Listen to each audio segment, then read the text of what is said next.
Hello and welcome to the Daily Comic and Collectible, episode 460. Since I'm doing some of my favorite collectibles a second time, mixed in with new ones, I thought that I would reintroduce one of my favorites. Today, the collectible of the day is the Hasbro Toys, Marvel Comics, Spiderman line, Retro Marvel Legends, Hobgoblin action figure. Deploying an eerie arsenal of pumpkin bombs and razor-sharp bats from his goblin glider, the criminal mastermind, Hobgoblin, has Spider-Man constantly on his guard. This 6-inch scale figure of the Hobgoblin is inspired by the classic Toy Biz Marvel Legends figures. This 1/12 scale action figure has premium posability and features extensive articulation, offering dynamic displayability with other Marvel Legends figures.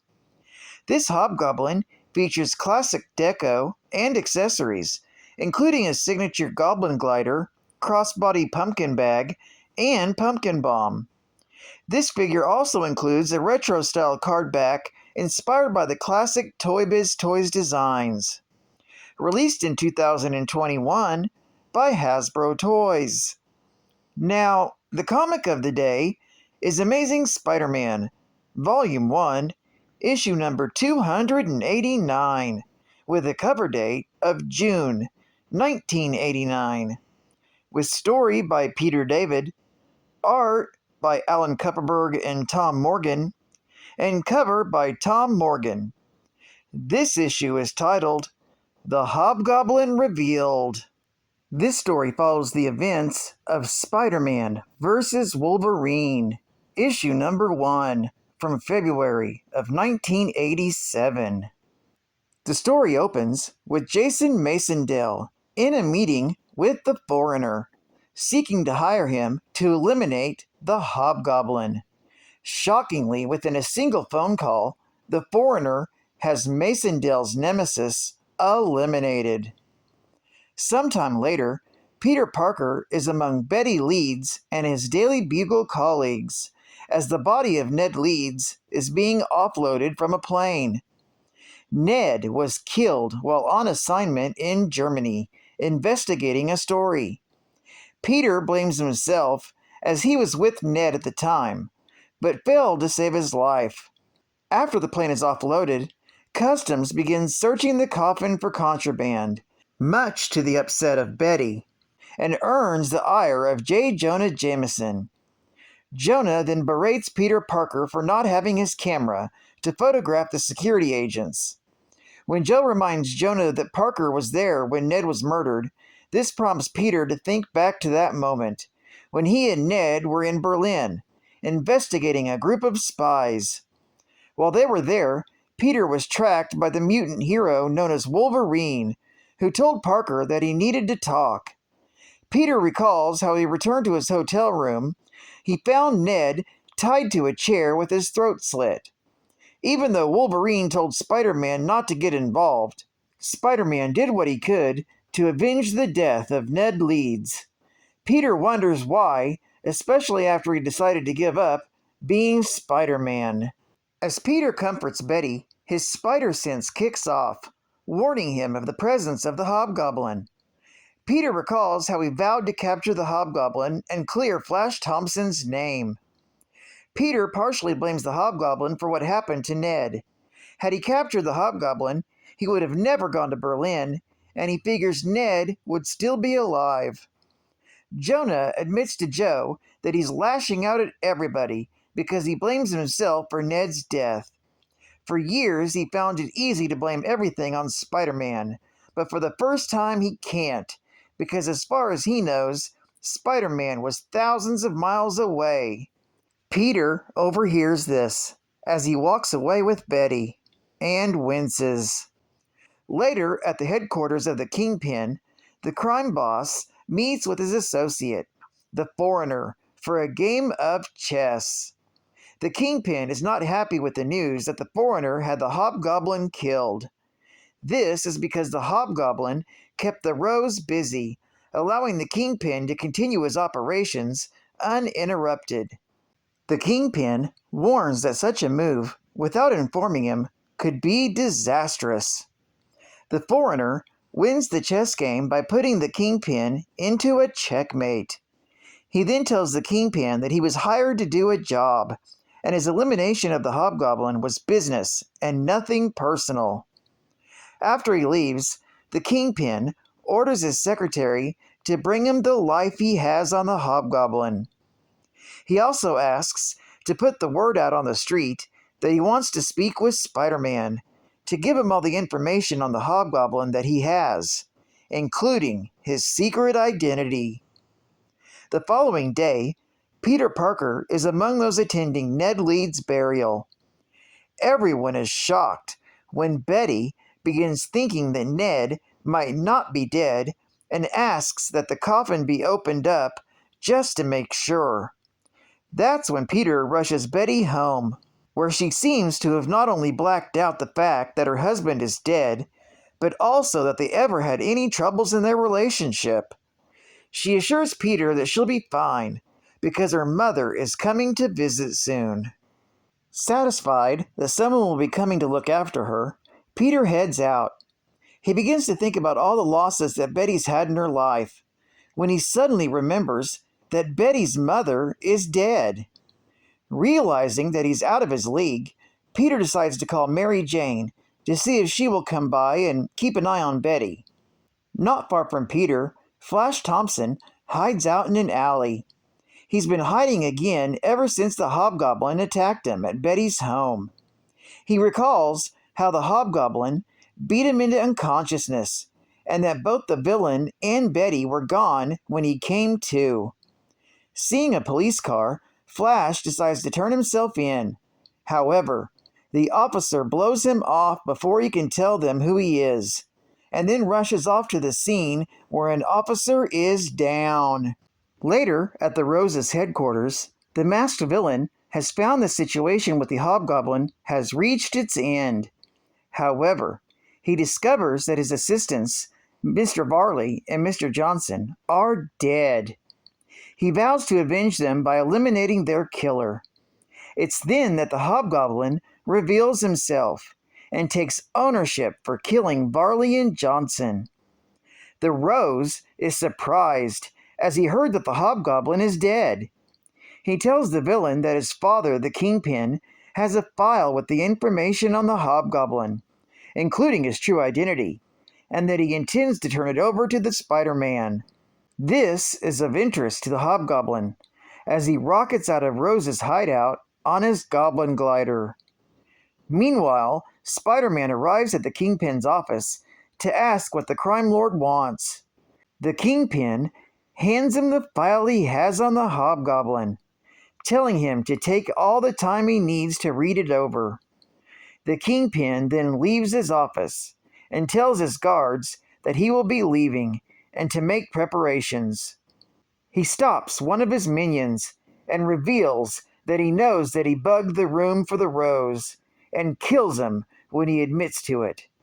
Just then, Spider-Man finds the horrifying truth regarding the true identity of the Hobgoblin. According to the files, the Hobgoblin was actually Ned Leeds. Not long after Peter and Wolverine had left Ned alone in the hotel room, Leeds was preparing to go out as the Hobgoblin. However, before he can, Ned is ambushed by the Foreigner's men, who easily overpower him. One of the Foreigner's minions then knocked Ned down and strangled him to death. When the Kingpin returns, Spider-Man asks how this could be if he saw the Hobgoblin recently. The Kingpin explains that the Hobgoblin's equipment was handed over to Jason Mason-Dale, the assassin formerly known as Jack-O-Lantern, who decided to usurp the Hobgoblin's identity. The Kingpin tells Spider-Man that while he doesn't know where the Hobgoblin hides out, he knows where Spider-Man can find the Foreigner. Spider-Man knows where to find the Foreigner because of his past experience with the assassin, and heads off to face him. The Kingpin then goes down to his limo when he spots a pumpkin bomb in the passenger seat. Spotting the Hobgoblin on a rooftop, he asks to know what he wants. The Hobgoblin demands the file the Kingpin has on him. However, the Kingpin tells him that he gave it to Spider-Man. When the Hobgoblin threatens to kill the crime lord, he discovers the folly of doing so, as the entire area is surrounded by armed guards to protect the Kingpin. Seeing that he won't succeed, the Hobgoblin takes off on his glider and tosses a pumpkin bomb at the Kingpin as he goes. The Kingpin swats the pumpkin bomb away. As Spider-Man swings across the city, a powerful storm blows in. He's spotted by Flash Thompson, who tries to get Spider-Man's attention, but the hero is too high to hear him. Spider-Man soon arrives at the office of the Foreigner, where he strong-arms a security guard and asks him where he can find his employer. After the guard points him in the right direction, the guard is killed by the Hobgoblin. The two battle it out, knocking out the lights. Needing more room to fight, the Hobgoblin blasts a hole in the wall and flies outside. Spider-Man swings up after him, where the Hobgoblin tosses a hallucinogenic pumpkin bomb at the wall crawler. Spider-Man pretends to breathe in the gas, allowing his foe to get close enough to attack. After a prolonged battle, the Hobgoblin blasts Spider-Man, setting his costume on fire. Spider-Man rips off the burning part of his costume. The pain is so extreme that the hero falls off the side of the building. The Hobgoblin sees that the file is burning up with the ripped costume, causing the villain to gloat. Spider-Man falls on the ground, leaving him open for attack from the Hobgoblin. When the villain tosses a pumpkin bomb at him, seeing this, Flash Thompson runs to Spider-Man's aid, grabbing the bomb in midair and tosses it back at the villain. Stunned by the blast, Hobgoblin decides to flee, vowing to get revenge against Spider-Man later. Seeing Flash fall to the ground, Spider-Man rushes to his side. Weakened by this time on the run and hurt by the blast, Flash is about to die. However, Spider-Man refuses to let another friend die because of him and performs CPR, saving his life. Spider-Man brings Flash to Mercy Hospital, where he visits Flash later as Peter Parker with Flash's lawyer, Sharon Banks.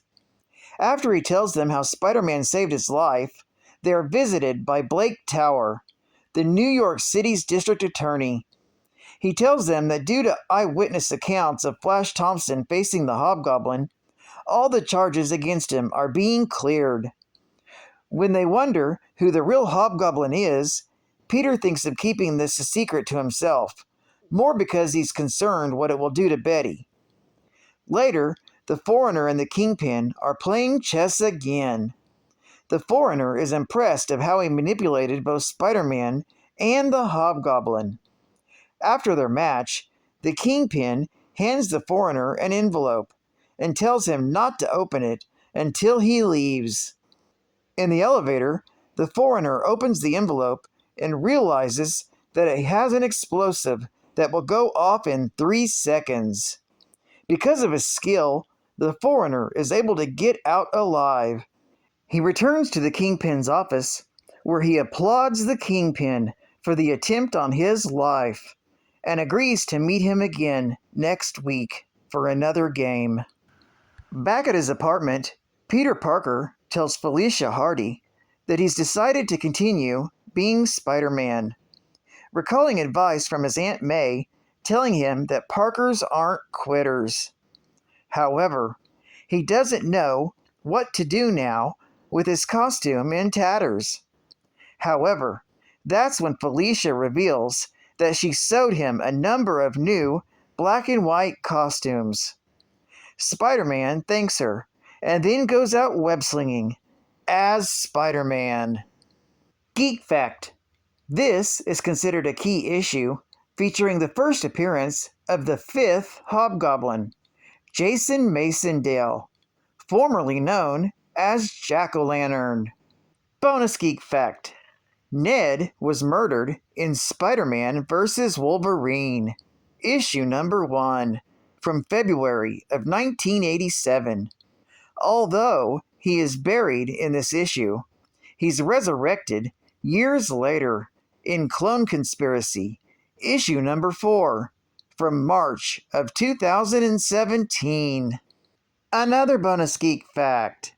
Peter decided to give up being Spider-Man back in Amazing Spider-Man, issue number 275, from April of 1986. However, his sense of responsibility had prevented him from doing so all this time. Advertising ad facts. Totally hot, totally reckless, and totally insane. Thrashing! Now available on Virgin Video. Corey and his band of righteous skater buddy dudes sometimes make mischief, but they're more interested in hotties and having fun on their boards than getting into any real trouble.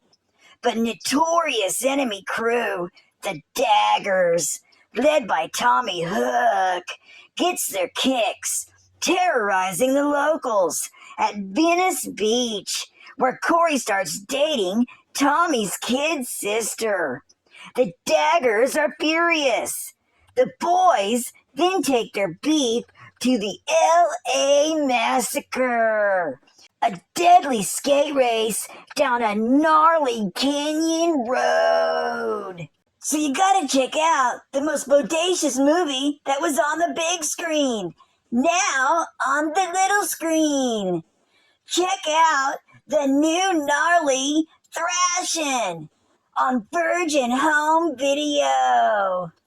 Plus, who can save the universe from a heart as cold as space? The Galaxy Rangers, the quickest draws in the universe. Their motto, no guts, no glory. With cybernetic super strength and limitless courage, these 4 heroes are determined to save mankind from ruthless alien outlaws, led by the deadly Queen of the Crown. If you're ready for state-of-the-art animation with one action-packed showdown after another, join the Galaxy Rangers. The Galaxy Rangers are a parapolice, paramilitary law enforcement organization based upon the past lore and glory of the Texas Rangers. More importantly, they are the enforcers and peacekeepers of Beta. Beta stands for Bureau of Extraterrestrial Affairs. The Galaxy Rangers are a special segment of the Ranger Corps that utilizes cranial devices that enhance their individual and personal attributes. These Rangers are Zachary Fox, Shane Gooseman, Nico, the only woman on the team, Dr. Walter Hartford, Waldo Septic, and Andorian, and Zozo, a Kiwi. Don't miss out on Galaxy Rangers, available today. and final geek fact. Unknown to everyone at this time, Ned Leeds was brainwashed into thinking that he was the Hobgoblin. In reality, the real Hobgoblin was Roderick Kingsley. As revealed in Spider-Man, Hobgoblin Lives, Volume 1, Issue Number 1, from January of 1997. And it turns out Spider-Man actually saved the future Hobgoblin from one of his hated enemies years before in Peter Parker, The Spectacular Spider-Man, Volume 1, Issue Number 43, from June of 1980. Peter ended up saving Roderick Kingsley from the one and only Belladonna. Well, I'd like to thank you for joining me for another Daily Comic and Collectible, and I hope to see you again tomorrow. This is Cat Fan Comics Man, and I'll catch you on the flip. Over and out.